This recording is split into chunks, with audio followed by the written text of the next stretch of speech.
Hello everyone, আমরা class 11-এর first সেমিস্টারের first chapter unit and dimension তার এমসিকিউ সলভ করছিলাম। 11 নম্বর কোশ্চেন পর্যন্ত অলরেডি সলভ করে ফেলেছি। আমরা নেক্সট কোশ্চেনগুলো আজকে দেখব। ওকে, সো দেখো 12 নম্বর কোশ্চেনটা কি বলছে বলছে যদি বল এফ দৈর্ঘ্য ক্যাপিটাল এল এবং সময় ক্যাপিটাল টি মৌলিক রাশি হয়, মানে ফান্ডামেন্টাল বা বেসিক কোয়ান্টিটি যদি হয়, তাহলে পরে ভরের মাত্রা নির্ণয় করো। তার মানে এইখানে তোমাকে কোশ্চেনে বলে দিয়েছে যে ফোর্স, লেন্থ অ্যান্ড টাইম এরা হচ্ছে ফান্ডামেন্টাল কোয়ান্টিটি। তাহলে ভাই আমাকে মাসের ডাইমেনশন বের করে দেখাও। অ্যাকচুয়ালি কিন্তু এই যে ফোর্স ফোর্স কিন্তু ফান্ডামেন্টাল কোয়ান্টিটি নয়, ভালো করে বুঝবে কথাটা। কিন্তু কোশ্চেনটাই বলছে ফোর্সটা যদি ফান্ডামেন্টাল কোয়ান্টিটি হয় তাহলে মাসের ডাইমেনশন কী হবে সেটা আমাকে বের করে দেখাও। বুঝতে পারলে? এখানে অ্যাকচুয়ালি লেন্থ, টাইম এবং মাস এরা ফান্ডামেন্টাল কোয়ান্টিটি, তাই নয় কি? বাট কোশ্চেন একটুখানি ঘুরিয়ে বলছে ফোর্স, লেন্থ, টাইম এরা যদি ফান্ডামেন্টাল হয় তাহলে মাসের ডাইমেনশন কত হবে। তাহলে তোমাকে জানতে হবে ফোর্স আর মাস তার মধ্যে রিলেশান কি, তাই না? সো আমরা জানি, খুবই ইম্পর্টেন্ট কোশ্চেনটা, কোশ্চেন নাম্বার 12। সো দেখো আমরা কি জানি যে ফোর্স আর মাসের মধ্যে relation F equal to mass into acceleration, right?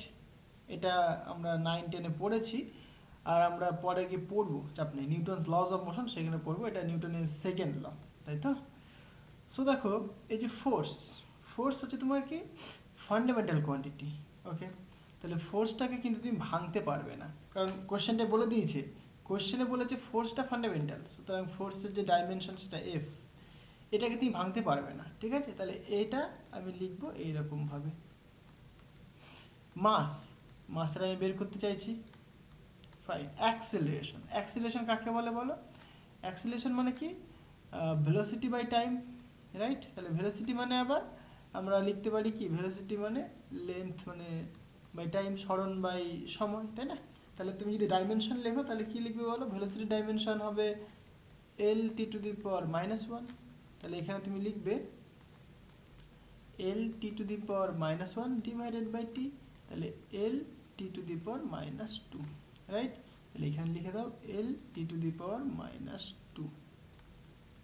ওকে, এইখান থেকে তুমি ইজিলি ক্যালকুলেট করতে পারবে এম এর ডাইমেনশন, তাই না?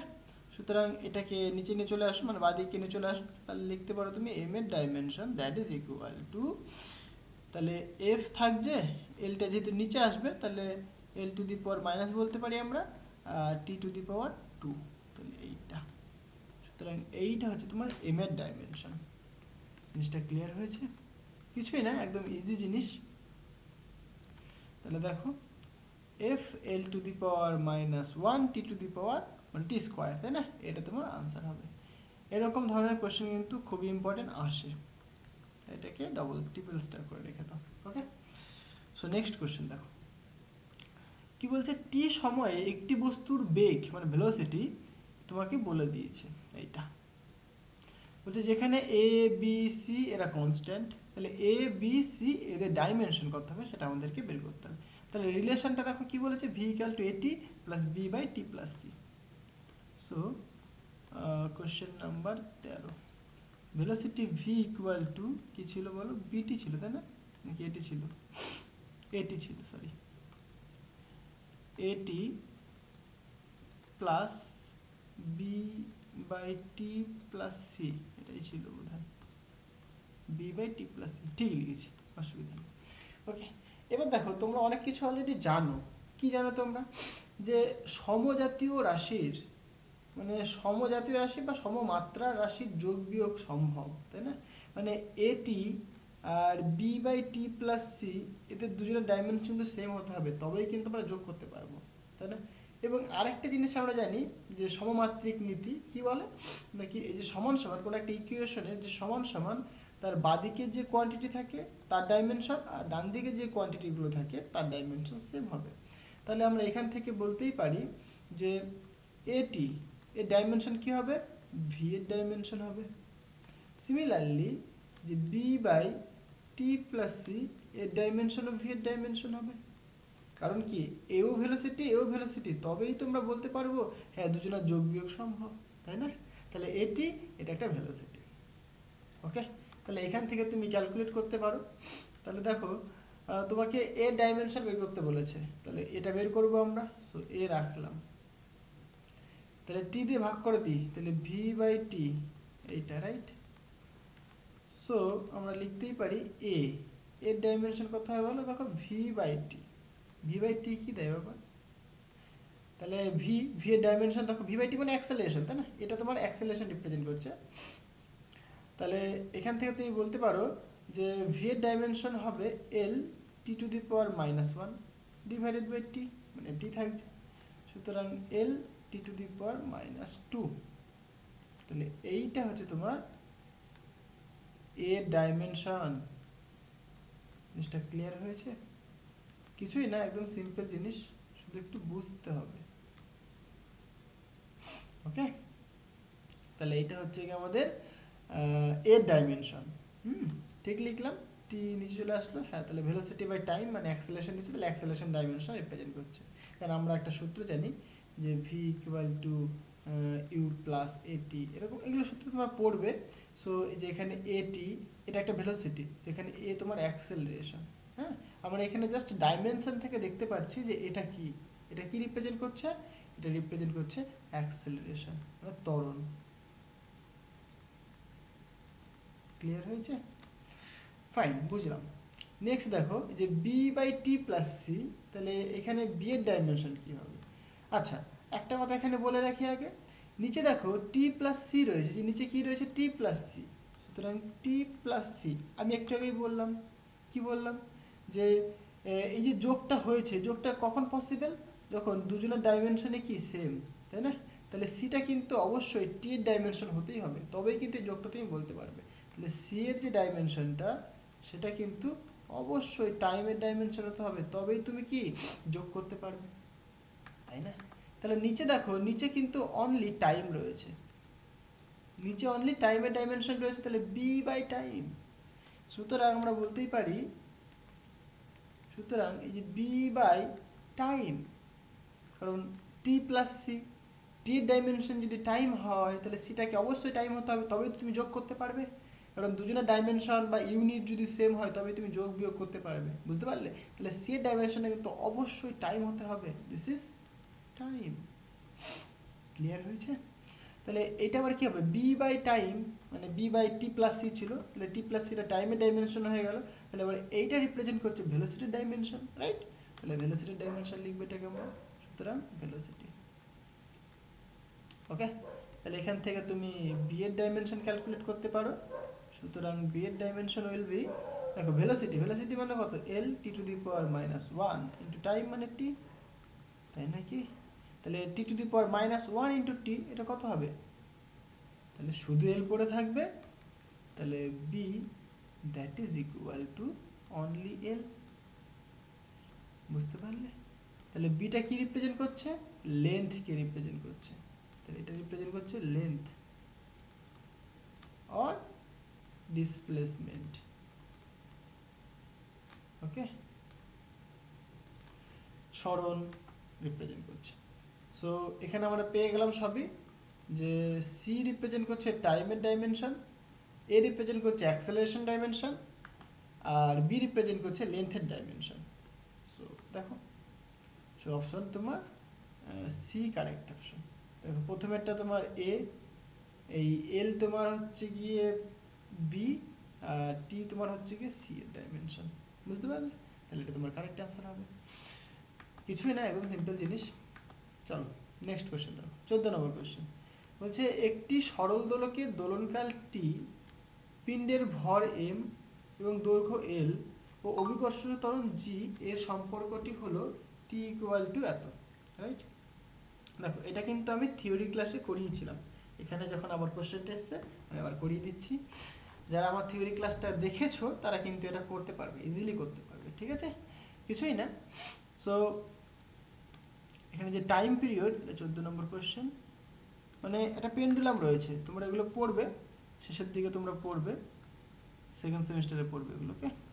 এটা পেন্ডুলাম, এটা সিলিং, এটা ঠিক আছে, মানে ছাদ, তার সঙ্গে একটা কি তুমি একটা বব ঝুলিয়ে দিয়েছো দড়ি দিয়ে। তাহলে এই যে ববটা ঝুলিয়ে দিয়েছো, ববের সেন্টার থেকে সিলিং থেকে সেন্টার পর্যন্ত যে ডিস্টেন্স, এটাকে বলছি আমরা লেন্থ এল। এই ববটার মাস সাপোজ কনসিডার করছি আমি এম। ওকে, তাহলে সিম্পল পেন্ডুলাম বলতে কি বুঝি আমরা, এটাকে ধরো কিছুটা দূর এখানে নিয়ে আসলাম, এনে ছেড়ে দিলাম, তাহলে এ অসিলেট করবে, এইভাবে এইভাবে অসিলেট করবে, মানে একবার এই দিকে আসবে, এইভাবে সে অসিলেট করবে, রাইট, এইভাবে সে অসিলেট করবে, এই যাবে এই আসবে, এই যাবে এইভাবে সে অসিলেট করবে। ঠিক আছে, তাহলে পরে টাইম পিরিয়ড কত হবে? টাইম পিরিয়ড কাকে বলে? একটা কমপ্লিট অসিলেশনের জন্য যতক্ষণ টাইম লাগে সেটাকে টাইম পিরিয়ড বলে। মানে আমি যদি গ্রাফিক্যালি দেখাই জিনিসটা, সাপোজ এদিকটা টি বলছি, এদিকটা আমি ওয়াই বলছি। সো একটা ওয়েভ এই এখান থেকে মনে করো যাত্রা শুরু হয়েছে, এই এলো, এই গেল, এই এলো, তাহলে এই যে একটা কমপ্লিট অসিলেশন করলো, দেখো, তাহলে একটা কমপ্লিট অসিলেশনের সময় মানে যতক্ষণ সময় লাগে সেটা কি বলছি আমরা টাইম পিরিয়ড। এগুলো আমরা আরও ডিটেলে পরে শিখবো, হ্যাঁ, একদম টাইম পিরিয়ডের ডেফিনেশন, ওয়েভ লেন্থের ডেফিনেশন সব কিছু আমরা শিখবো। সো কমপ্লিট অসিলেশন বলতে ধরো যেখান থেকে ছাড়লাম আমি, সেইখান থেকে যাত্রা শুরু করলো, দিয়ে আবার সেইখানেই যখন ফিরে আসবে সেটাকে বলবো আমরা তার কমপ্লিট অসিলেশন হয়েছে। মানে আরও যদি ফিজিক্স বলি আমি, দুজনা সেম ফেজে থাকবে।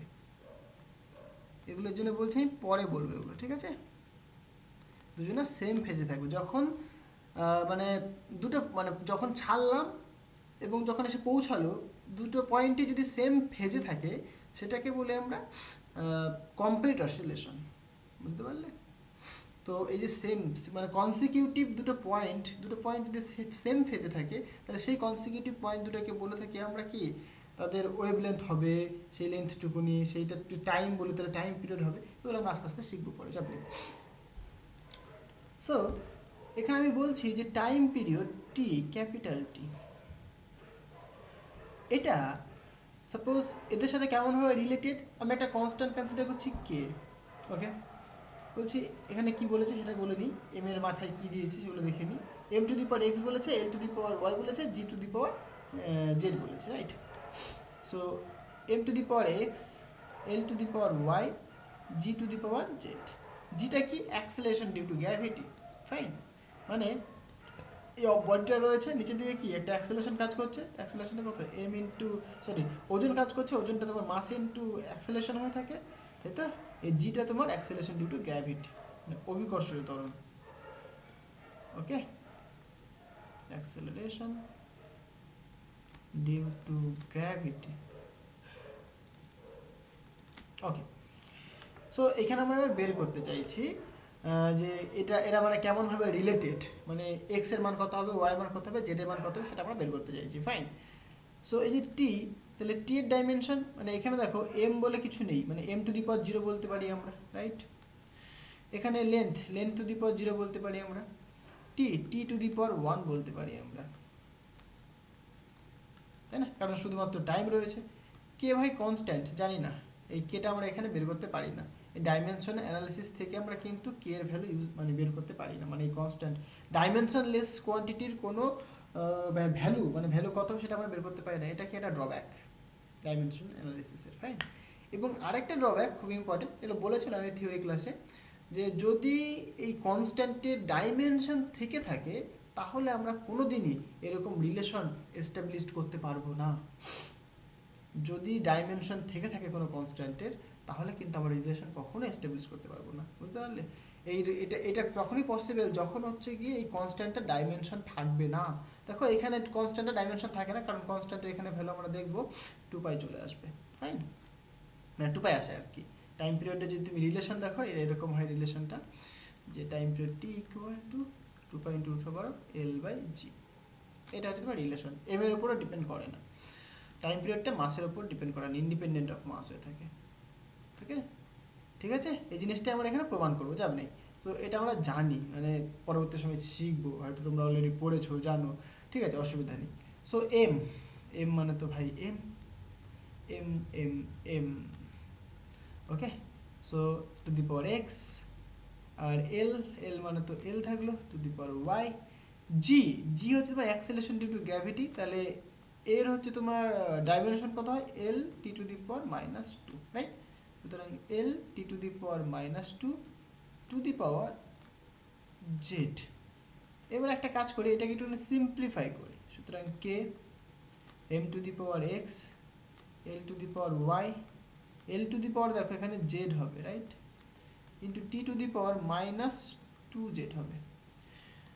এটাকে আরেকটু সিম্পলিফাই করলে M to the power X L to the power Y plus Z হবে, fine, R T to the power minus two Z হবে। এবার তুমি কম্পেয়ার করতে পারো, সরি, এবার তুমি কি করতে পারো বলো, কম্পেয়ার করতে পারো। সো কম্পেয়ার করো,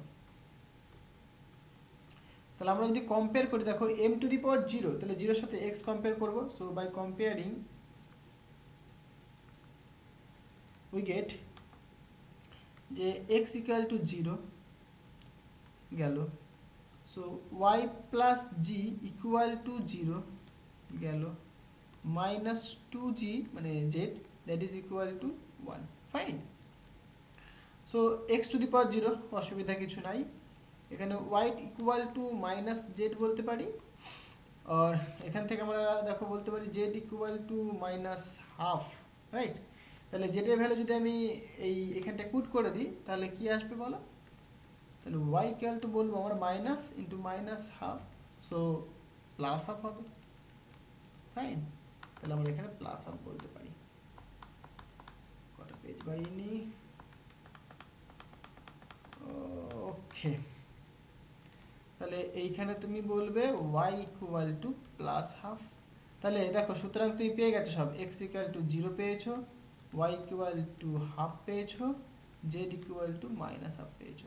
প্রত্যেকটা ভ্যালু তুমি পুট করে দাও এই ইকুয়েশনটায়। সাপোজ এটাকে আমি 1 নম্বর নাম দিলাম। So from equation 1 we can write,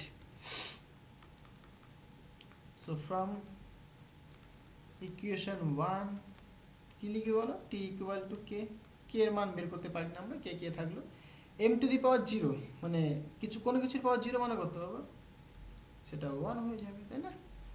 L to the পাওয়ার বলছে ওয়াই ছিল, তাহলে হাফ হবে, দেখে নাও এই যে ওয়াই ছিল হাফ হবে তাহলে, কারণ ওয়াই এর মান হাফ পেয়েছি, আর জি টু দি পাওয়ার দেখো মাইনাস হাফ, রাইট। তাহলে এটাকে যদি আমরা একটু সাজাই তাহলে কেমন আসবে, যে T equal to K M to the power zero মানে 1 হয়ে গেল, তাহলে যেহেতু হাফ তাহলে রুট করে দিলাম, যেহেতু এল টু দি পাওয়ার হাফ তাহলে এলটা উপরে রাখলাম, আর G to the power minus half তাহলে যেটা নিচে চলে আসবে, সুতরাং এটা, তাহলে এইটা আমাদের আনসার, বুঝতে পারলে। বাট এইখানে কিন্তু কে এর ভ্যালু আমরা বলতে পারি না, মানে ডাইমেনশন অ্যানালিসিস মানে ইউজ করে আমরা কে এর ভ্যালু বের করতে পারি না, বাট আমরা জানি কে এর ভ্যালু একটা কনস্ট্যান্ট হয়, সেটা 2 পাই হয়, ওকে। তাহলে এটা তোমার আনসার। তাহলে এখানে বলতে চাইছে কোনটা কার ভ্যালু হবে, দেখো অপশন ডিটা তোমার কারেক্ট হবে, কারণ X equal to zero fine মিলে গেছে, ওয়াই ইকুয়াল টু হাফ মিলে গেছে, Z equal to minus one by two মিলে গেছে। 15 নম্বর কোশ্চেনটা দেখো, যে কৌণিক ভরবেগের মাত্রা কত হবে, তাই না। তাহলে কৌণিক ভরবেগ অ্যাঙ্গুলার ভেলোসিটি, তাহলে অ্যাঙ্গুলার ভেলোসিটির ডেফিনেশন তোমাকে জানতে হবে।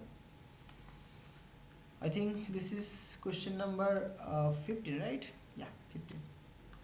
সো অ্যাঙ্গুলার ভেলোসিটি, অ্যাঙ্গুলার মোমেন্টামের ডেফিনেশন বলো, অ্যাঙ্গুলার মোমেন্টাম, এটাকে আমরা এল দিয়ে রিপ্রেজেন্ট করি, আমি ভেক্টর দিয়ে দেখাচ্ছি।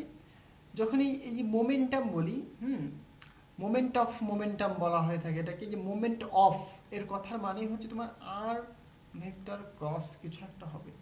মোমেন্ট অফ কি বললাম, মোমেন্টাম, মানে moment of momentum, of momentum, তাহলে এখানে পি দিয়ে মানে গুণ করে দাও, ক্রস প্রোডাক্ট, এটাকে বলে আমরা কি ক্রস প্রোডাক্ট, এগুলো তোমরা আস্তে আস্তে শিখবে, চাপ নেই, ঠিক আছে। তাহলে অ্যাঙ্গুলার মোমেন্টাম কি, আর ক্রস পি, হ্যাঁ, এটাকে যদি তুমি ভাঙো না এরকম হবে, আর পি সাইন থিটা, এখানে সমাপ্ত না, এখানে একটা এন ক্যাপ দিতে হবে, বিকজ বাঁ দিকটা ভেক্টর কোয়ান্টিটি।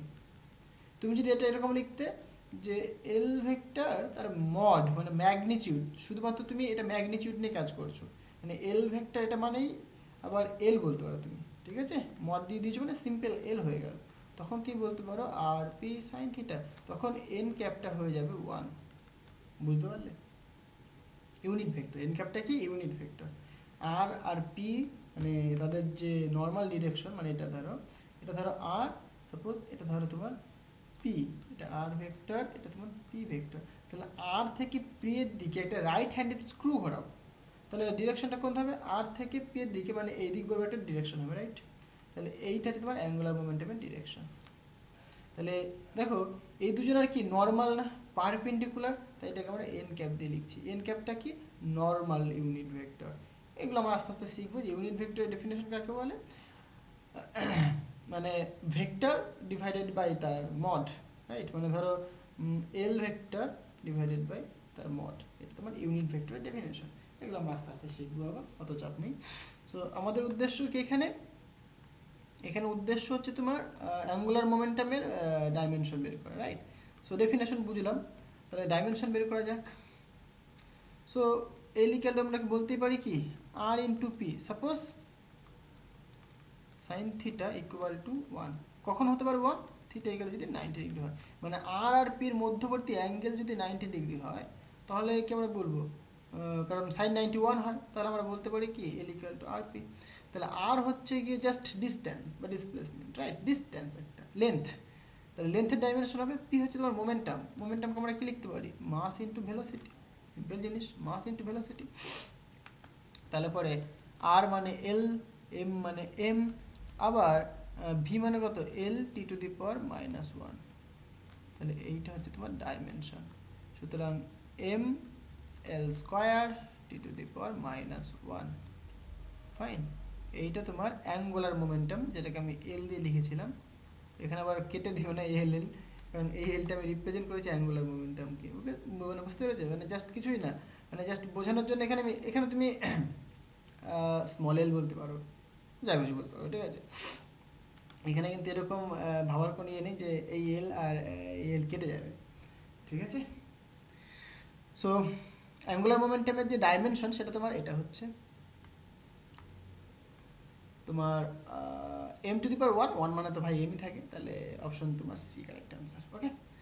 16 নম্বর কোশ্চেনটা দেখো, বলছে Y equal to A sine omega T minus K X. এই ধরনের কোশ্চেন খুব ইম্পর্টেন্ট। সমীকরণটিতে ওমেগার ডাইমেনশন কত হবে, এখানে দেখে পাবো তুমি বুঝতে পারবে। কি বলেছিলাম আমি, যে একই রাশির প্রথমত মানে ডাইমেনশন যদি সেম হয় তবে তুমি যোগ বিয়োগ করতে পারবে, একটা কথা গেল। সেকেন্ড কথা দেখো, এই যে সাইনের ভেতরে যেই বেটা থাকুক না কেন সেটা কি ডাইমেনশন লেস হবে, তাহলে পুরোটা কি ডাইমেনশন লেস, রাইট।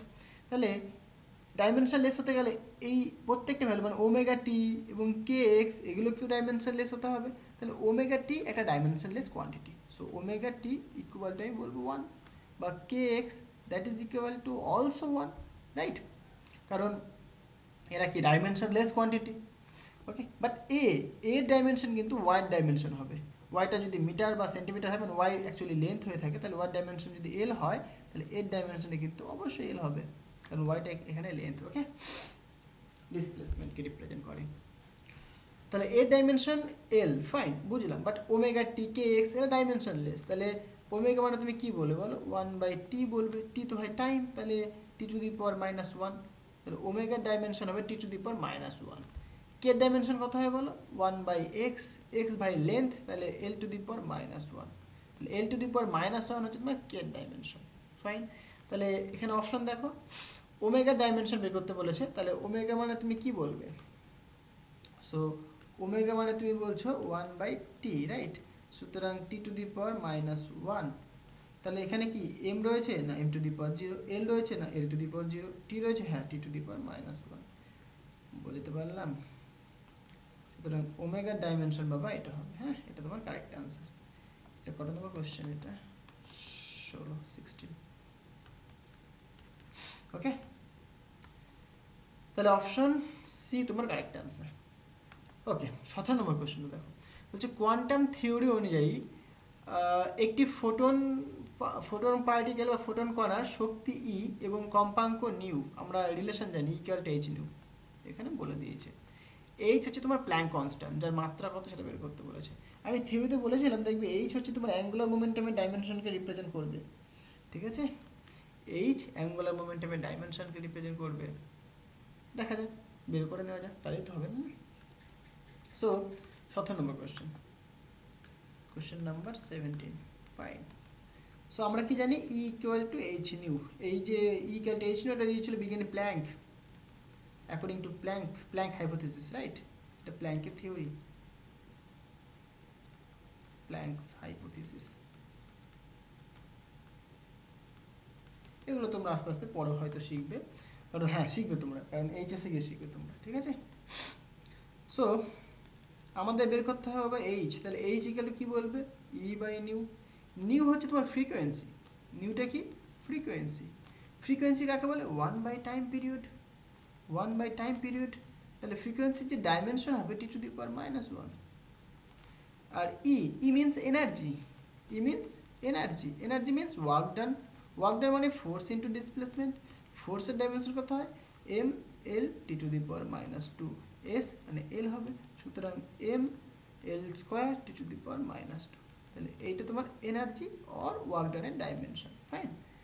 তাহলে এবার পুট করে দাও, তাহলে সুতরাং H equal to E means mL²T⁻², আর 1/নিউ মানে নিউ মানে T⁻⁻1, তাহলে এটা যদি উপরে আসে তাহলে কেমন হবে দেখো, তাহলে উপরে আসলে প্লাস হয়ে যাবে, সুতরাং T⁻⁻1 থাকবে, সুতরাং mL²T⁻⁻1, তাই তো? তাহলে এইচ হচ্ছে তোমার দেখো mL²T⁻⁻1। একটু আগে দেখো আমি অ্যাঙ্গুলার মোমেন্টামের কিন্তু ডাইমেনশন বের করেছিলাম mL²T⁻⁻1, এখানে কি আসছে mL²T⁻⁻1, মিল খেলো, মিল খেয়ে গেল। তাহলে তুমি বলতেই পারো যে এই যে প্ল্যাঙ্ক কনস্ট্যান্ট সেটা কাকে রিপ্রেজেন্ট করে বলো তো, এটা Planck constant, Planck constant which is represented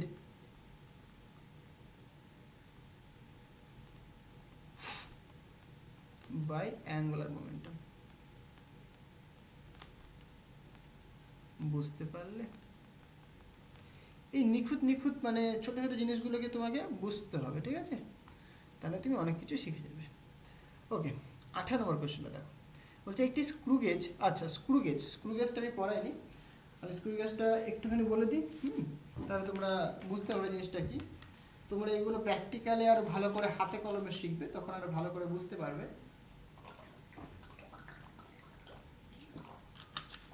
second, okay, screw গেজটা কি দেখো, এখানে ছবিটা তোমাকে দিয়েছে,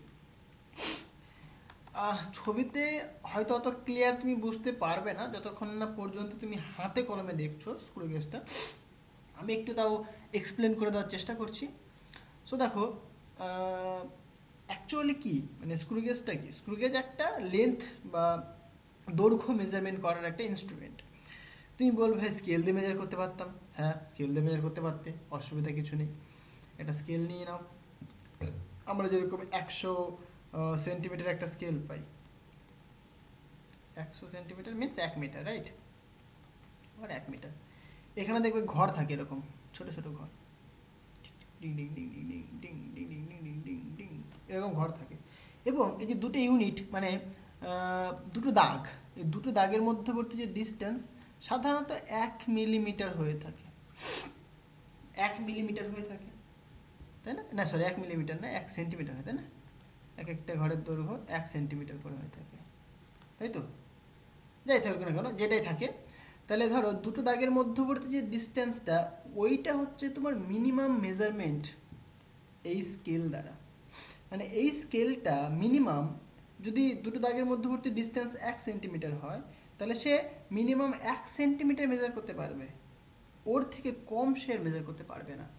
মানে কোনো একটা যন্ত্র মানে মানে ধরো কোনো একটা অবজেক্ট, যন্ত্র না, কোনো একটা অবজেক্ট যার মানে সূক্ষ্মতা খুব বেশি, সূক্ষ্মভাবে তোমাকে মেজার করতে হবে এবং হয়তো মানে তার ভ্যালু 0.001 সেন্টিমিটার এরকমও হয়, এইটা কিন্তু তুমি এই স্কেল দিয়ে মেজার করতে পারবে না, মানে সূক্ষ্মভাবে তুমি মেজার করতে পারবে না।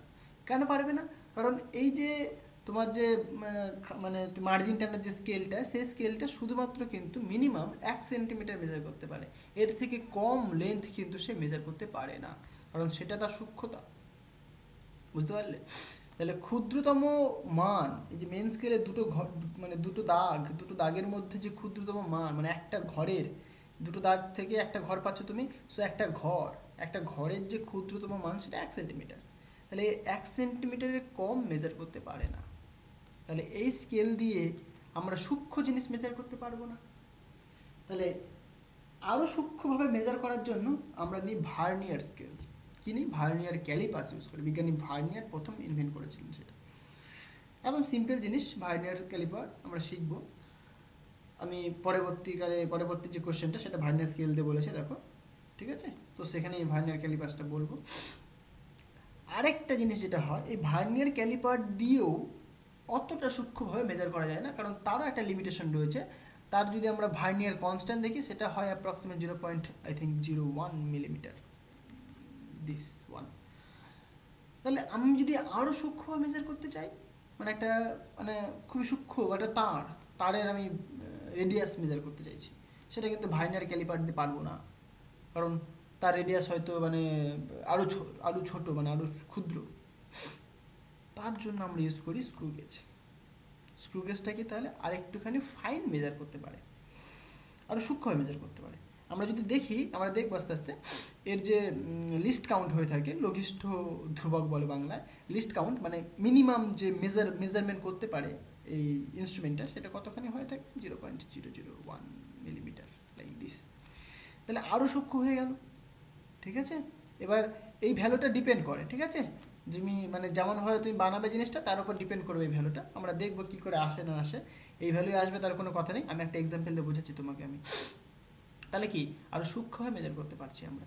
তার জন্য স্ক্রু গেজ ইউজ করি আমরা, আরও মানে সূক্ষ্ম জিনিস মেজার করার জন্য, ঠিক আছে? তারপর তারও আছে ট্রাভেলিং মাইক্রোস্কোপ রয়েছে, আরও সূক্ষ্মভাবে মেজার করতে পারি আমরা। আরও সূক্ষ্মতার জন্য আমরা ট্রাভেলিং মাইক্রোস্কোপ ইউজ করি, আলটিমেট ট্রাভেলিং মাইক্রোস্কোপ, ঠিক আছে? যেটা দিয়ে আমরা একদম ফাইন জিনিস আমরা মেজার করতে পারবো, লেন্থ। ওকে, বুঝলাম। তাহলে স্ক্রু গেজ কীভাবে আসলো, মানে কেন এর প্রয়োজন হলো, এত পর্যন্ত ক্লিয়ার হয়েছে। এবার স্ক্রু গেজের ক্ষেত্রে দেখো, মানে মেনলি দুটো স্কেল থাকে। এক হচ্ছে তোমার চক্রাকার স্কেল। তুমি যদি ভালো করে দেখো, এই যেটা হ্যাঁ, এটা তোমার চক্রাকার স্কেল। আর এইখানে রয়েছে তোমার লিনিয়ার স্কেল, এই যেটা তোমার লিনিয়ার স্কেল। লিনিয়ার স্কেলের ঘরগুলো এরকম থাকে, আমি বলি এইরকমভাবে লিনিয়ার স্কেলগুলো রয়েছে, দাগগুলো। চক্রাকার স্কেলের ক্ষেত্রে এইরকম রয়েছে দাগগুলো। ওকে, এবার ইন্টারেস্টিং জিনিসটা কি দেখো, এই চক্রাকার স্কেলটাকে যখন তুমি মানে এটা দিয়ে তুমি ঘোরাতে পারো, এইভাবে এটাকে ঘোরাতে পারো। যখন তুমি চক্রাকার স্কেলটাকে ঘোরাবে, হ্যাঁ, তখন কি হয়, ঘোরানোর ফলে এ সামনের দিকে এগোতে শুরু করে।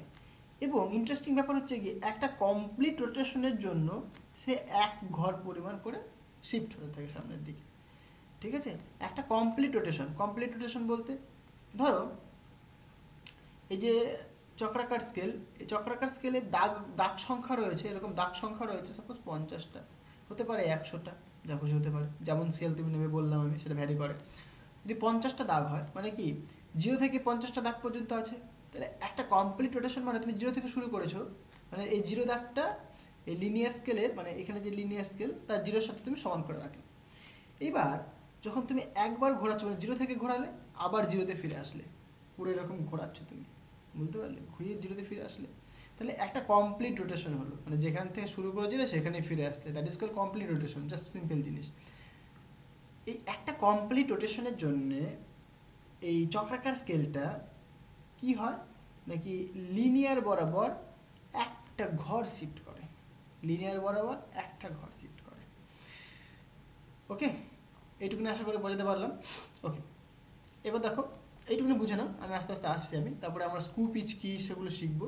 এবার যে মানে তুমি ধরো কোনো একটা অবজেক্ট মেজার করতে চাইছো, সাপোজ এটা একটা বল, গোলক, ওকে, একটা স্ফেয়ার, এর তুমি ডায়ামিটার মেজার করতে চাইছো, তাহলে কী করেছো তুমি, এটাকে দেখো এই দুটো রডের মাঝখানে বসিয়ে দিয়েছো তুমি, দিয়ে এই দুটো রডকে কিন্তু পরস্পর মানে এই গোলকের সাথে কিন্তু টাচ করাতে হবে, টাইটভাবে টাচ করিয়ে নিই আমরা, যাতে গোলকটা না পড়ে যায়। তাহলে কি আমরা এইটুকুনির ডায়ামিটার মেজার করতে পারবো। আমরা ডায়ামিটার পেয়ে গেলে রেডিয়াস তুমি ইজিলি ক্যালকুলেট করতে পারবে, তাতে কোনো অসুবিধা নেই। ওকে, ফাইন। এবার পিচ কাকে বলে? পিচ বলতে যে এই যে বললাম চক্রাকার স্কেলে একটা কমপ্লিট রোটেশনের জন্য লিনিয়ার স্কেলে যে এক ঘর সরছে এটাকেই বলি স্পিচ। এটাকেই বলি আমরা, দেখো স্ক্রু পিচ, এটাকে বলে থাকি স্ক্রু পিচ। এই স্ক্রু পিচের ভ্যালু তোমাকে সাপোজ বলে দিয়েছে এই 0.5 millimetre, according to hour question 0.5 millimetre. তার মানে কি একটা কমপ্লিট রোটেশন হবে, তার দরুন এই চক্রাকার স্কেলটা 0.5 মিলিমিটার সরবে। বুঝতে পারলে? 0.5 মিলিমিটার সরবে। এবার তাহলে স্ক্রু পিচ পেয়ে গেছো। এবার চক্রাকার স্কেলের যে ঘর সংখ্যা সেটা বলছে 50। তাহলে লিস্ট কাউন্ট কত হয় সেটা আমরা বের করতে পারি। সো লিস্ট কাউন্ট কী করে বের করি আমরা? সো লিস্ট কাউন্ট বের করার যে ফর্মুলা, দেখো লিস্ট কাউন্ট সেটাকে আমরা সি দিয়ে রিপ্রেজেন্ট করে থাকি, সেটা পিচ বাই ঘর সংখ্যা, সেটা কত 50।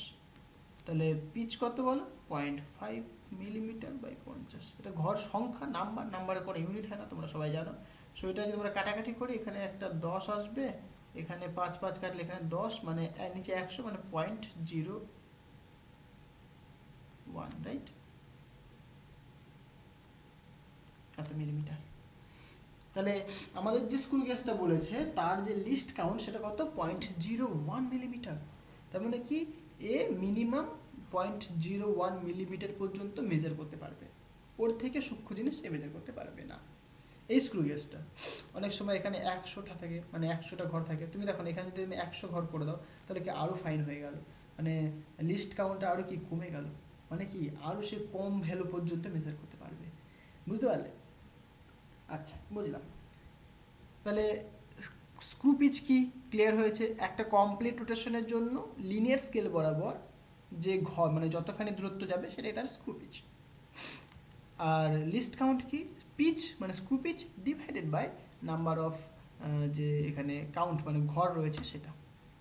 ওকে, তাহলে এইটা হচ্ছে তোমার লিস্ট কাউন্ট, মানে মিনিমাম এতখানি পর্যন্ত, এতখানি ডিস্টেন্সে মেজার করতে পারবে, এর থেকে ফাইন কিন্তু সে পারবে না, মানে 0.001 বা এর থেকে যদি আরও ফাইন তুমি নাও, আর যদি ছোটো নাও, সেটা মেজার করতে পারবে না এই স্ক্রু গেজটা। আচ্ছা, এবার সাপোজ তুমি মেজার করছো এই অবজেক্টটাকে, এরকমভাবে দিয়েছো, দেওয়ার ফলে তুমি দেখলে যে এই যে লিনিয়ার স্কেলের তুমি পার্ট দেখলে 2 হয়েছে। তো লিনিয়ার স্কেলের পার্টকে আমি সাপোজ আমি একটুখানি এবার এইখানে চলে আসি। কত নম্বর ছিল বাবা? 19 নম্বর, রাইট? সরি 18 নম্বর। একটুখানি বুঝে নাও। তাহলে আমি বলছি যে লিনিয়ার স্কেলের পার্ট সেটা এ, এটা কি linear scale part, scale reading. Okay, আর আমি সি বললাম লিস্ট কাউন্ট।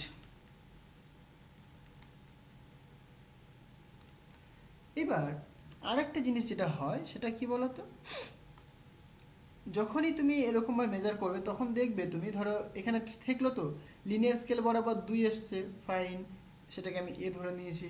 এবার চক্রাকার স্কেলের একটা রিডিং তুমি দেখতে পাবে সেখানটায়। এখানে রিডিংটা কিন্তু কোশ্চেনটাই বলেনি, আর ছবি তো এখানে দেখা যাচ্ছে না, বাট এখানে একটা কিছু থাকা দরকার। এখানে আমি ক্রস চেক করে দেখলাম যে অ্যাকচুয়ালি আগেকার বইগুলোতে ছিল, হ্যাঁ এখানে 25 ছিল, এটা তুমি এখানে 25 লিখে নাও, ঠিক আছে?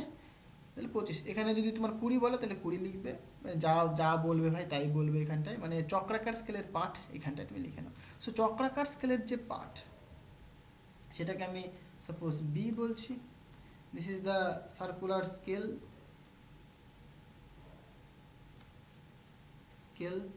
রিডিং।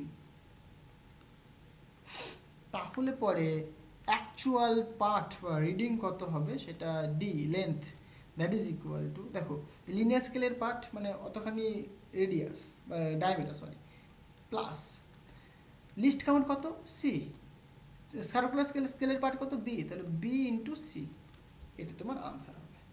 ওকে, এবার তাহলে কোশ্চেনটায় তোমাকে দেখো এ বলে দিয়েছে, এ 2 বলে দিয়েছে, প্লাস বি তোমাকে বলে দিয়েছে 25 ইন্টু সি কত বলে দিয়েছে দেখো 1/100, মানে 0.01, রাইট? অথবা 1/100 বলতে পারো তুমি এটাকে। তাহলে এটাকে যদি আমরা কাটাকাটি করি তাহলে কত হবে দেখো, 2 আগে দশমিক চলে আসবে, সুতরাং 2 প্লাস 0.25 যোগ করলে বাবা 2.25 মিলিমিটার। তাহলে এটা তোমার ডিস্টেন্স হবে, মানে ডায়ামিটার হবে, অ্যাকচুয়াল ডায়ামিটার হবে। এটা কিছুই নেই, সিম্পল জিনিস বুঝতে হবে, প্রত্যেকটা জিনিস তোমাকে বুঝতে হবে। তাহলে স্ক্রু পিচ কী করে বের করে সেটাকে বোঝে নাও, স্ক্রু পিচ কাকে বলে বোঝে নাও, স্ক্রু পিচের ডেফিনেশন, দি লিস্ট কাউন্ট বের করার ফর্মুলা বুঝে নাও, যে নাম্বার অফ ঘর, ঠিক আছে, মানে এখানে 50 বলে দিয়েছে, 50। ক্লিয়ার হয়েছে? তাহলে তুই প্রবলেমগুলো করতে পারবে, কিছুই না, সিম্পল জিনিস। ওকে, 19 নম্বর কোশ্চেন দেখো, বলছে একটি ভার্নিয়ার ক্যালিপার, তাহলে এখানে আনসার কোনটা হবে, এই 25 2.25 মিলিমিটার।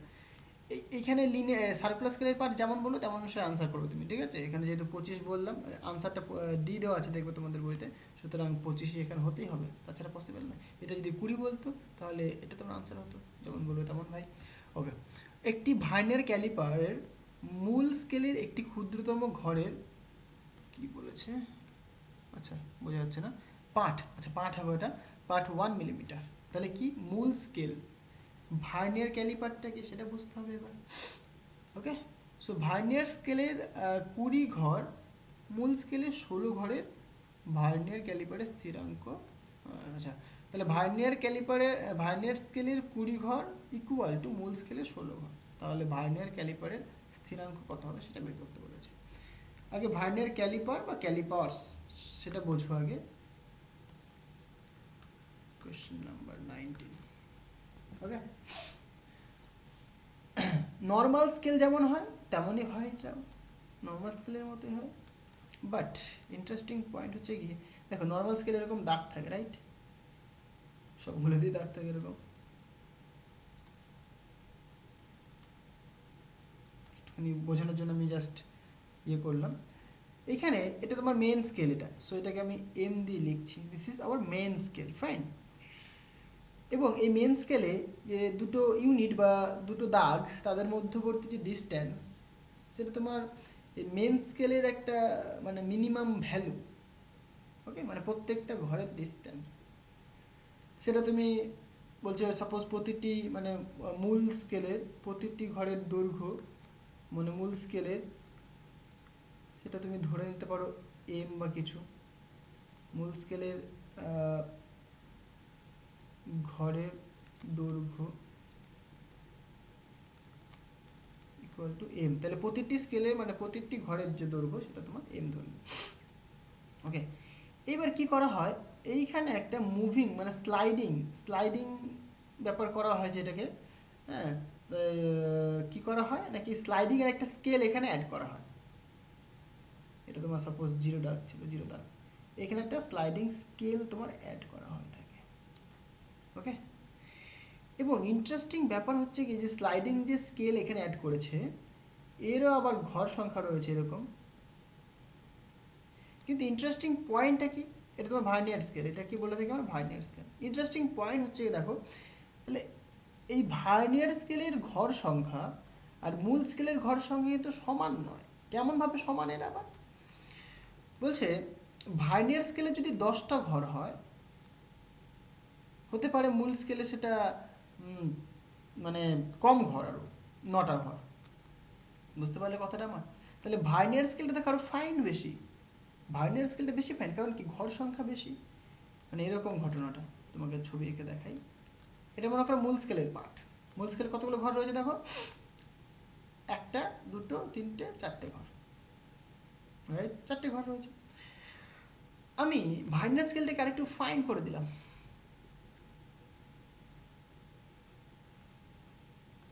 দেখো কতগুলো ঘর রয়েছে, 1 2 3 4 5 6 7টা।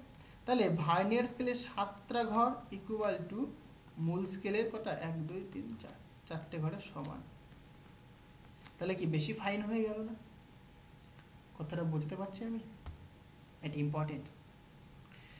তাহলে পরে আমাদের কোশ্চেনে কি বলেছে না বলেছে সেটা পরের ব্যাপার, সেটা পরে দেখবো আমরা। সো সাধারণত 1 করে ডিফারেন্স থাকে, মানে মূল স্কেলের যদি ঘর সংখ্যা 10 হয়, দেখা যায় যে ভার্নিয়ার স্কেলের ঘর সংখ্যা 9 হয়। সাধারণত তোমরা যে ভার্নিয়ার স্কেল ইউজ করবে সাধারণত এটাই থাকে। এবার তুমি চেক করে নেবে বারবার। আমরা কি করিনি, যখনই মেজারমেন্ট করতে যাই হতেই পারে যে সেখানে মূল স্কেলের ভার্নিয়ার স্কেলের 10টা ঘরের সাথে মূল স্কেলের 9টা ঘর সমান নয়, মূল স্কেলে দেখা গেলো যে 8টা ঘরের সাথে সমান, হতেই পারে, চেঞ্জ হতেই পারে, ঠিক আছে? সেটা তুমি বের করে নেবে আগে। সো এই জিনিসগুলো আগে আমাদেরকে দেখতে হয়। তাহলে আমি আগে প্রথমে এটা চেক করব যে কি, এটা একটু ভাষাতে লিখে দিই, তোমরা বইতে পেয়ে যাবে, চাপ নেই। সো ভার্নিয়ার, বাংলায় লিখে দিই, ভার্নিয়ার স্কেলের ঘর, মানে ধরছি সাপোজ ভার্নিয়ার স্কেলে সাপোজ এক্স ঘর ইকুয়াল টু মূল স্কেলের ওয়াই ঘর। কি বললাম বুঝতে পেরেছো? তাহলে ভার্নিয়ার স্কেলের এক্স ঘর ইকুয়াল টু মূল স্কেলের ওয়াই ঘর। এবার মূল স্কেলের প্রতিটি ঘরের দৈর্ঘ্য বলে নিয়েছি আমি কত, এম। ওই যেরকম যেরকম আমাদের স্কেলে কি ছিল 1 সেন্টিমিটার বা 1 মিলিমিটার যেটা ছিল আমাদের, তাই না? 1 সেন্টিমিটার না, 1 মিলিমিটার হয় প্রত্যেকটা ঘরের যে দৈর্ঘ্য 1 মিলিমিটার, বুঝতে পারলে? তাহলে এই যে 1 মিলিমিটার সেটা আমি ধরে নিয়েছি এম। এটা হতে পারে 1 মিলিমিটার বা আরও কম হতে পারে, যেমন বলবে। তাহলে ভার্নিয়ার স্কেলের প্রতিটি ঘরের দৈর্ঘ্য কত হবে, মানে একটা ঘরের লেন্থ কতখানি, বুঝতে পারলে কথাটা আমার? একটা ঘরের লেন্থ কতখানি? তাহলে ভার্নিয়ার স্কেলের একটি ঘরের লেন্থ, মানে এটা যেরকম কি একটা ঘরের দৈর্ঘ্য, এটা মানে প্রতিটি ঘরের দৈর্ঘ্য, ঠিক আছে? তাহলে এটা মানে একটি বা প্রতিটি লিখে দাও, তাহলে বেশি সুবিধা হবে। সো প্রতিটি ঘরের দৈর্ঘ্য ইকুয়াল, তুমি কি বলবে বলো, Y by X. Y by X তো ভাই দৈর্ঘ্য নয়, এই যে এক্স ঘর সংখ্যা, ওয়াই দিস ইজ অলসো ঘর সংখ্যা। তাহলে দেখো মূল স্কেলে ওয়াইখানা ঘর রয়েছে, মূল স্কেলে ওয়াইখানা ঘর রয়েছে, এরকম যেরকম 1 2 3 4 চারখানা ঘর ছিল সাপোজ আমাদের কোশ্চেনে, আমি যে এক্সাম্পল ধরেছিলাম 4খানা ঘর ছিল। প্রত্যেকটা ঘরের দৈর্ঘ্য যদি মানে এম করে হয় তাহলে কত হয় বলো, 4 ইন্টু এম না? প্রত্যেকটা ঘরের দৈর্ঘ্য যদি এম করে হয় তাহলে 4টে ঘরের দৈর্ঘ্য কত হবে, 4 ইন্টু এম, দৈর্ঘ্য পেয়ে গেলাম আমি। তাহলে এইখানে জাস্ট সিম্পল তুমি এম দিয়ে যদি মাল্টিপ্লাই করে দাও তাহলে কি পাচ্ছ বলো তো, এত মিলিমিটার। তাহলে এইটা পাচ্ছ তুমি ভার্নিয়ার স্কেলের প্রতিটি ঘরের দৈর্ঘ্য। তাহলে ভার্নিয়ার স্কেলের প্রতিটি ঘরের দৈর্ঘ্য কিভাবে বের করলাম সেটা বুঝতে পারলে? ফিজিক্সটা বোঝো, হয়ে গেল। তাহলে এটা আমাদের দরকার লিস্ট কাউন্ট, মানে এখানে ভার্নিয়ার কনস্ট্যান্ট বলে থাকি আমরা এটাকে, ভার্নিয়ার কনস্ট্যান্ট, এখানেও এটাকে সি দিয়ে রিপ্রেজেন্ট করে থাকি আমরা কনস্ট্যান্ট। ওটাকে যেরকম বলেছিলাম আমরা লিস্ট কাউন্ট, লঘিষ্ঠ ধ্রুবক, এটাকে ভার্নিয়ার কনস্ট্যান্ট বা ভার্নিয়ার স্থিরাঙ্ক বলা হয় থাকে, একই জিনিস। বাট এইখানে কেমন হবে ডেফিনেশনটা দেখো, ধরো তোমাকে বোঝাই, এইটা হচ্ছে তোমার মূল স্কেলের দুটো দাগের মধ্যবর্তী ডিস্টেন্স, আর তুমি দেখতে পেলে যে ভার্নিয়ার স্কেলের দুটো দাগের মধ্যে ডিস্টেন্স এটা, তাহলে এদের মধ্যে পার্থক্য কতখানি বলো তো? এটা ছিল এইটুকুনি, এটা ছিল এইটুকুনি, তাহলে পার্থক্য কতখানি, এইটুকুনি পার্থক্য না? তাহলে এটা যদি তোমার এম হয়, এটা যদি তোমার সাপোজ এম প্রাইম হয়, তাহলে তুমি কতখানি পার্থক্য পাচ্ছ, এতখানি পার্থক্য পাচ্ছ। সুতরাং তুমি বলবে সিম্পল জিনিস, এইটুকুনি মাইনাস এইটুকুনি, তাই নয় কি?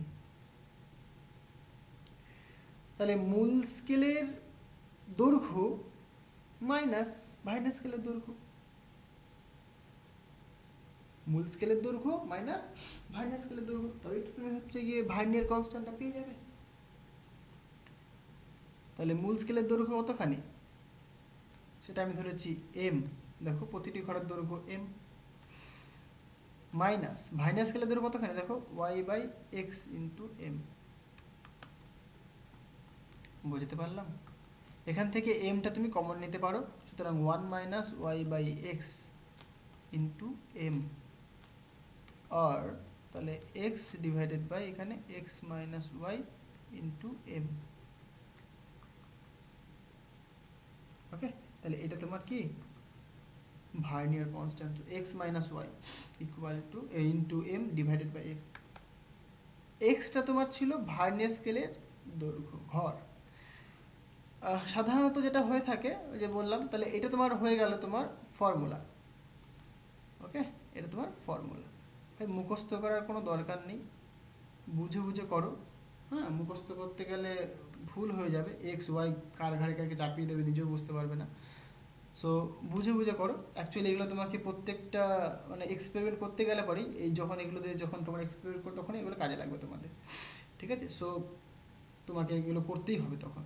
হ্যাঁ, কেমন স্কেল বলেছে, তার হচ্ছে গিয়ে কতগুলো ঘরের সাথে কতগুলো কি সমান না সমান সেগুলো তোমাকে বের করে দিতেই হবে। সো মুখস্থ করার কোনো দরকার নেই, বুঝে নাও।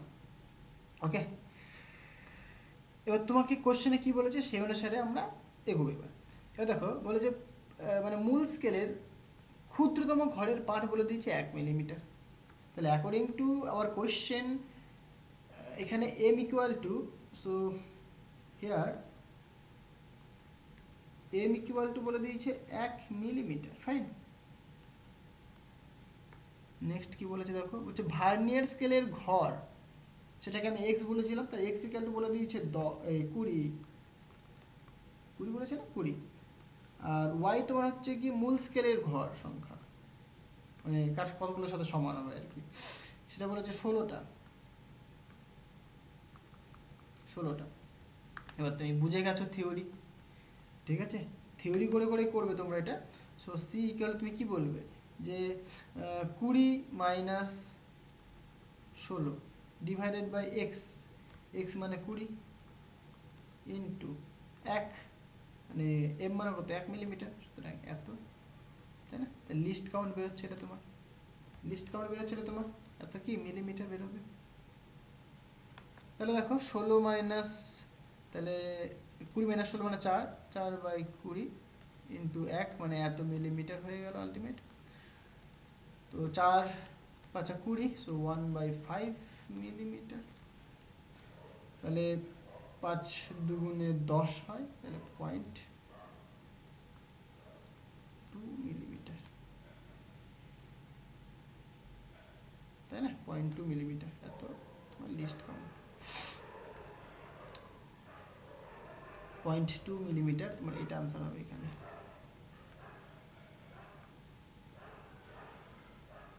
ওকে, সো 0.2 মিলিমিটার, আই থিঙ্ক কোনো ভুল নেই। হ্যাঁ, 20 মাইনাস 16 ডিভাইডেড বাই 20, ঠিক আছে, 20 মাইনাস 16 মানে 4 আসছে এখানে, 4 বাই 20 মানে 4 5 20, 4 5 20 1/5, তো 0.2, 0.2 মিলিমিটার। তাহলে মিনিমাম কতখানি সে মেজার করতে পারবে? 0.2 মিলিমিটার মেজার করতে পারবে। এটা তার কি ভার্নিয়ার কনস্ট্যান্ট, মানে এর থেকে কম সে মেজার করতে পারবে না এইখানে যে স্কেলটা বলেছে সেই স্কেল অনুসারে।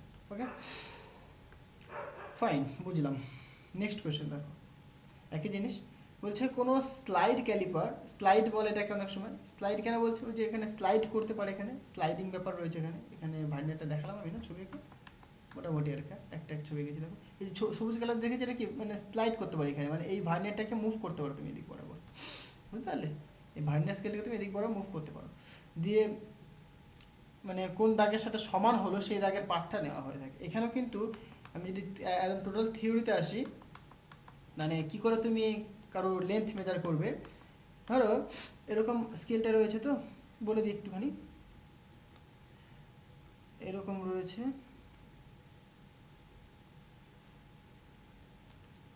এগুলো কম বেশি হচ্ছে হয়তো, এগুলো সবাই সমান থাকে, তোমরা নিশ্চয়ই জানো এগুলো। ধরো এইখানে রয়েছে তোমার ভার্নিয়ার স্কেলটা, ফাইন। এবার কোনো কিছু একটা লেন্থ তুমি মেজার করছো, সাপোজ একটা লেন্থ মেজার করছো তুমি, এইখানে লেন্থ রয়েছে। ওকে, তাহলে তুমি দেখো লিনিয়ার স্কেলে তুমি একটা পার্ট পাবে, তুমি সেটাকে তুমি এ বললে, এই যে মেন যে স্কেলটা, মেন স্কেলে তুমি একটা পার্ট পাচ্ছ। ভার্নিয়ার স্কেলে তুমি কি দেখবে, দেখো ভার্নিয়ার স্কেলে দেখবে কোন দাগটার সাথে কোনটা সমান, এক্স্যাক্ট সমান হয়ে গেছে, তাহলে সেইটা তুমি ভার্নিয়ার স্কেলে নেবে, তাহলে সেটা ধরলাম বি। তাহলে অ্যাকচুয়াল লেন্থ কত হবে? ডি ইকুয়াল টু, দেখো ভার্নিয়ার কনস্ট্যান্ট তুমি অলরেডি পেয়ে গেছো সি, তাহলে A plus B into C, এটা তোমার অ্যাকচুয়াল হয়ে যাবে। বুঝতে পারলে? তাহলে actual reading of this object সেটা কত? এটা a plus B into C, একই রকম।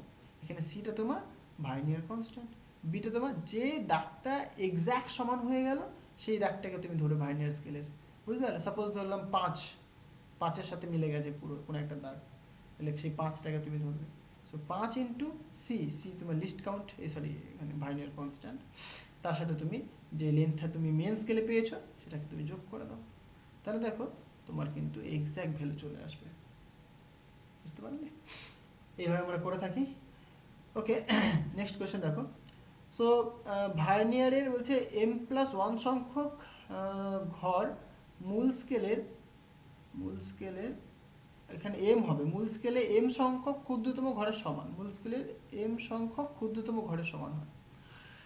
বলছে যদি মূল স্কেলের ক্ষুদ্রতম ঘরের মান d হয় তাহলে ভার্নিয়ার স্থিরাঙ্কের মান কত? এখানেও ভার্নিয়ার মানে কনস্ট্যান্টের ভ্যালু বের করতে বলেছে। ওকে, একই ধরনের জিনিস, এখানে শুধুমাত্র ভ্যালুগুলো চেঞ্জ করে বলে দিয়েছে। কত নম্বর ছিল বাবা? 20 নম্বর ছিল। তাহলে আমরা কি বলবো যে ভার্নিয়ার স্কেল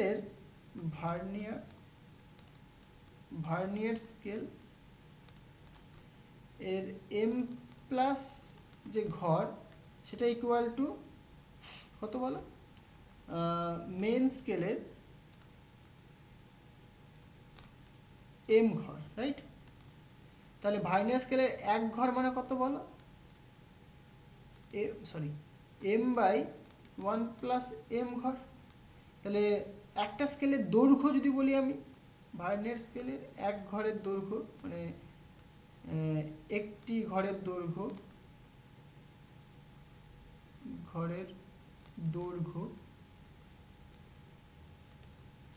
সেটা কত হবে তাহলে? যে মেন স্কেলে একটি ঘরের দৈর্ঘ্য কত সেটা, তাহলে একটি ঘরের দৈর্ঘ্য দিয়ে দ্বিগুণ করে দাও, তাহলে এত সাপোজ মিলিমিটার, বা ডি এর ইউনিট যদি বলে যা বলবে সেটা। আমি কনসিডার করলাম মিলিমিটার, এখানে কিছু বলেছে নাকি দেখে নিই একবার। কিছু বলেনি, একক ধরে নাও তুমি, দরকার নেই এটা, তাহলে ইউনিট বলে এত ইউনিট, ফাইন। আচ্ছা, বুঝলাম। তাহলে আমার দরকার ভার্নিয়ার কনস্ট্যান্ট, তাহলে সি ইকুয়াল টু, তাহলে প্রথমত হচ্ছে কি দেখবো আমরা? ডিফারেন্স দেখবো। মেন স্কেলের পার্ট মানে মেন স্কেলের যে একটা ঘরের দৈর্ঘ্য ডি, মাইনাস ভার্নিয়ার স্কেলে একটা ঘরের দৈর্ঘ্য কত? M into D divided by 1 plus M. এখান থেকে ডি কনস্ট্যান্ট কমন নিয়ে নাও, 1 প্লাস, এটা তো মাইনাস কেন করছি, সরি মাইনাস প্লাস কেন করছি, আমার তো ডিফারেন্সই দরকার না, তবে ডিফারেন্স করলে তো আমি লিস্ট ভ্যালুটা পাবো না।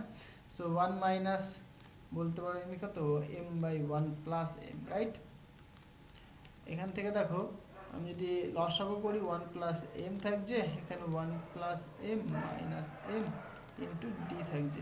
তাহলে এখানে তুমি দেখতেই পাচ্ছ প্লাস এম মাইনাস এম কেটে যাচ্ছে, তাহলে আলটিমেট কী পড়ে থাকছে? এখানে 1/m প্লাস 1, অথবা আমি বলতে পারি যে d/m প্লাস 1, বা অথবা 1 প্লাস এম, একই ব্যাপার, তাই না? তাহলে এইটা তোমার আনসার হবে, বুঝতে পারলে? একদম ইজি জিনিস, কিছুই নেই, কনসেপ্টটা ক্লিয়ার থাকলে তুমি করতে পারবে। সুতরাং অপশন এ তোমার কারেক্ট আনসার হবে, তাই না? অপশন এতে মিলছে, এটা অপশন এ। ওকে, 21 নম্বর কোশ্চেনটা কি বলছে? বলছে কোনো একটি ভৌত রাশির মাত্রা, এটা বলে দিয়েছে, একটা ভৌত রাশির মাত্রা বলে দিয়েছে m to the power a, l to the power b, c to the t to the power minus c। m, l ও t,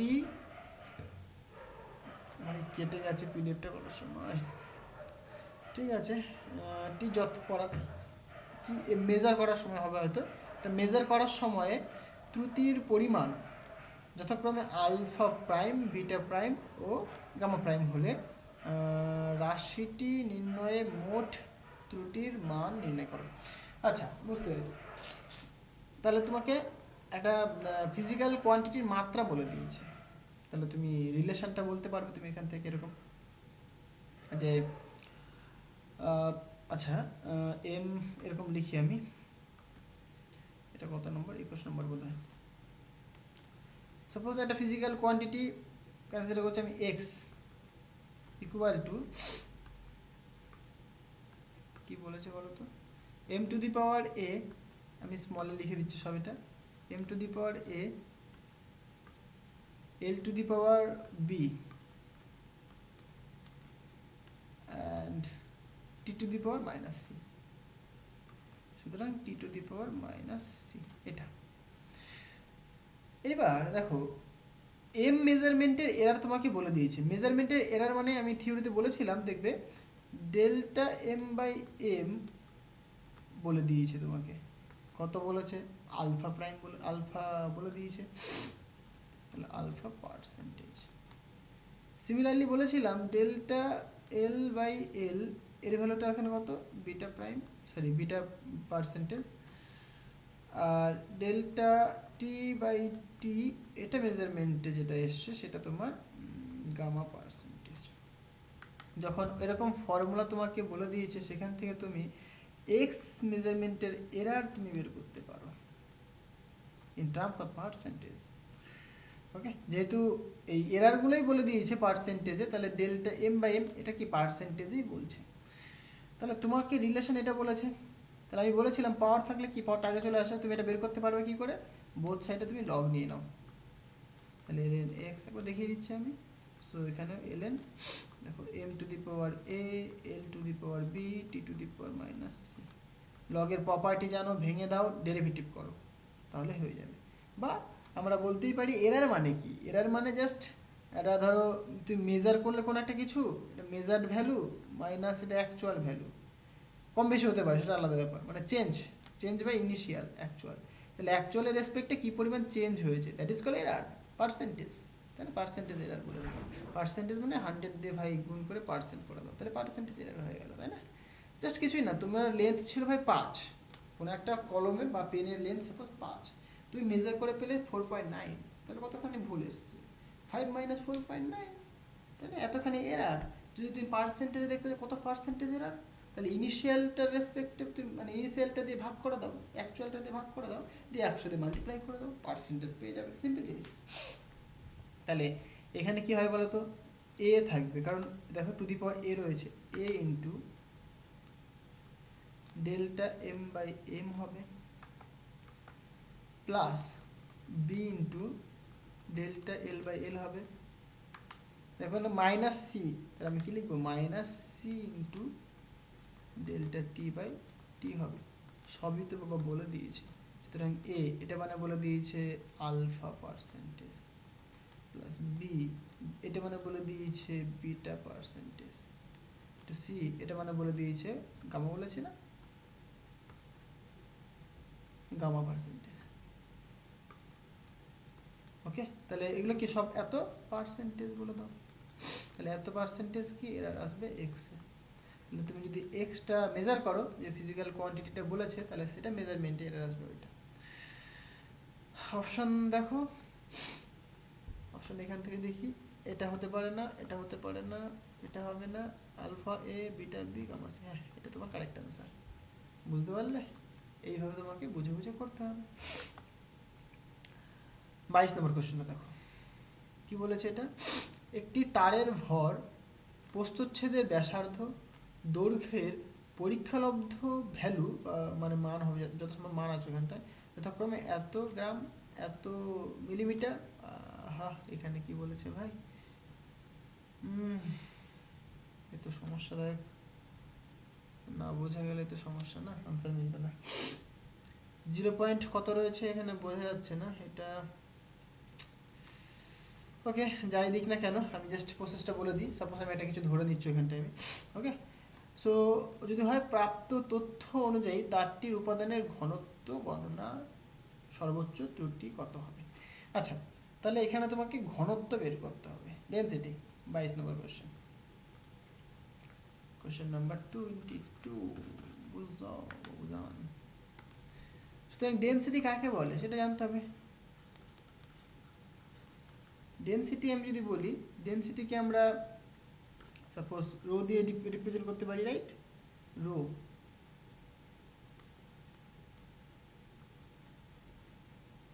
সরি সেটা কি mass per unit, mass per volume হবে। This is mass, this is volume, mass per unit volume, that is called density. Okay, এইবার কোশ্চেনটা কি বলেছে? যে ভরটা এতখানি, বাট এরার এসছে এতখানি প্লাস মাইনাস। প্রস্থচ্ছেদের ব্যাসার্ধ মানে রেডিয়াস, তার বলছে ভ্যালুর এতখানি, এরার এসছে এতখানি, দৈর্ঘ্য ভ্যালুর 6, এরার এসছে এতখানি। ঠিক আছে, এখান থেকে সব কিছু হয়ে যাবে, চাপ নেই। সুতরাং ডেনসিটি মেজারমেন্টটা কী পরিমাণে এরার আসবে সেটা আমাদেরকে বের করতে হবে। ফাইন, তাহলে একটা কাজ করি, rho equal to mass by এই ভলিউমকে আমরা লিখতে পারি না এরিয়া ইন্টু লেন্থ, লিখতেই পারি, কোনো অসুবিধা নেই, তাই তো?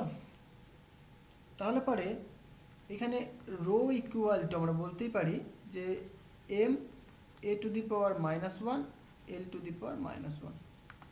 তাহলে পরে রো মেজারমেন্টে কি পরিমাণ এরার আসবে, delta rho by rho that is equal to delta m by m minus delta a divided by a minus delta l divided by l, because এখানে মাইনাস রয়েছে।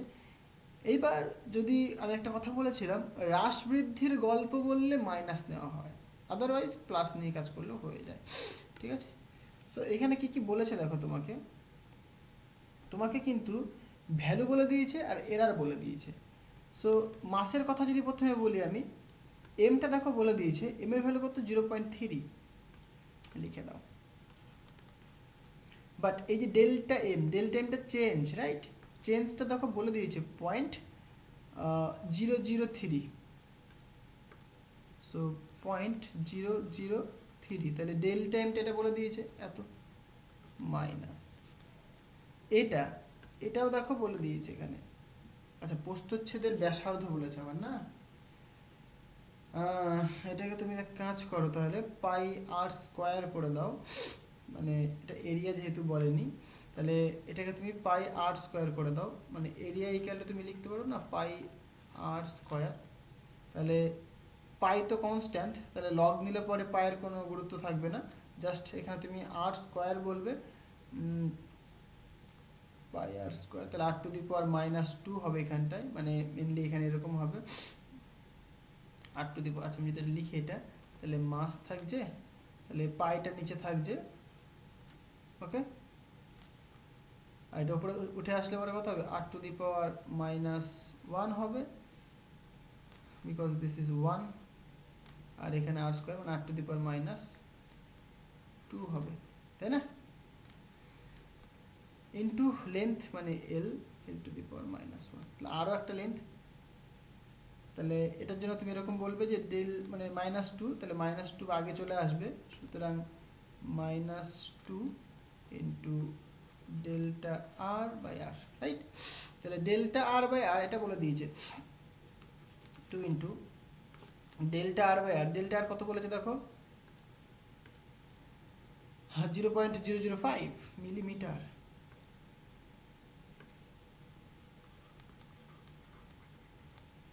ডিভাইডেড বাই এটা কত ছিল ভাই,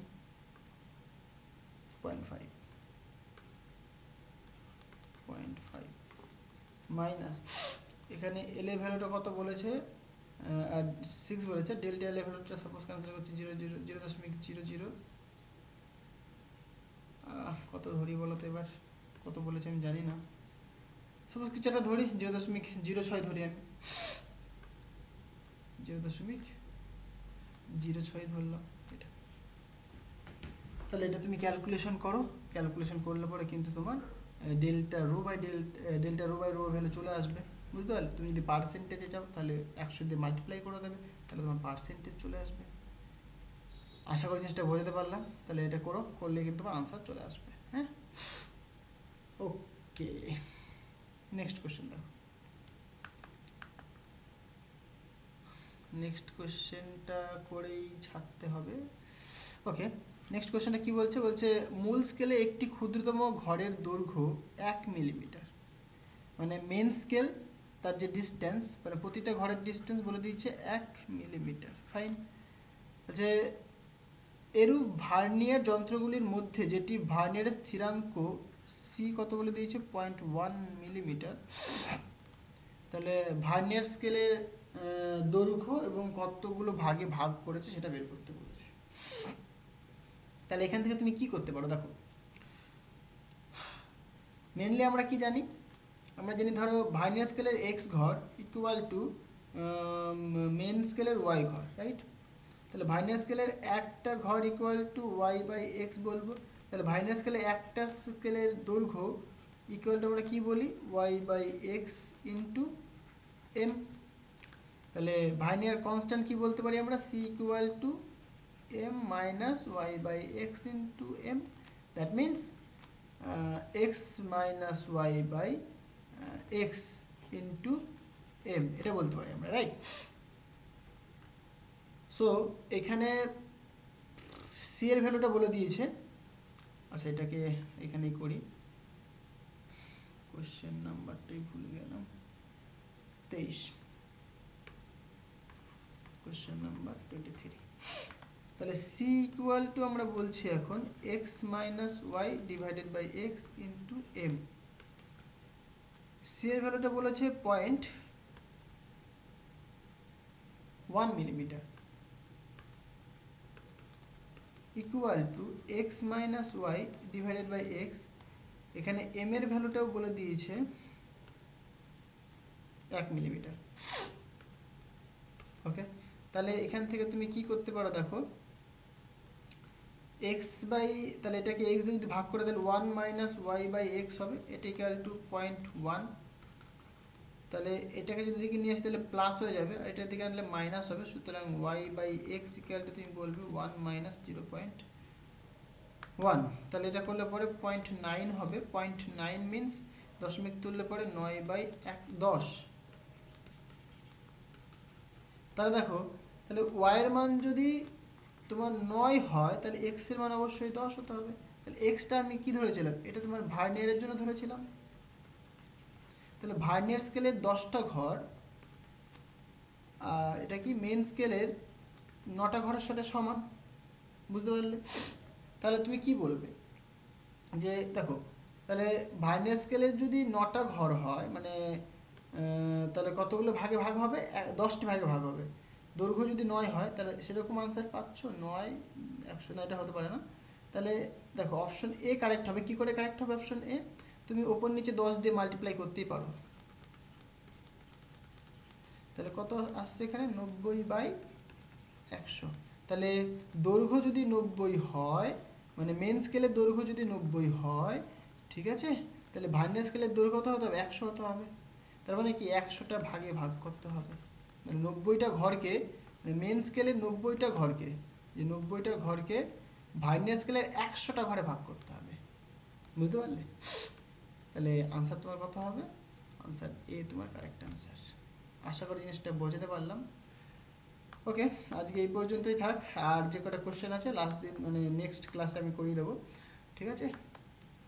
সো ভিডিওটা যদি ভালো লাগে অবশ্যই লাইক কমেন্ট করে দিও, কমেন্ট করো, জানাও তোমাদের কোনো অসুবিধা থাকলে অবশ্যই আমাকে বলো। আর কেমন লাগছে ক্লাসগুলো করতে অবশ্যই কমেন্ট করে আমাকে জানিও।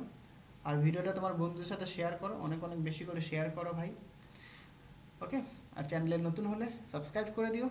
তো চলো দেখা হচ্ছে নেক্সট ভিডিওতে। So thank you.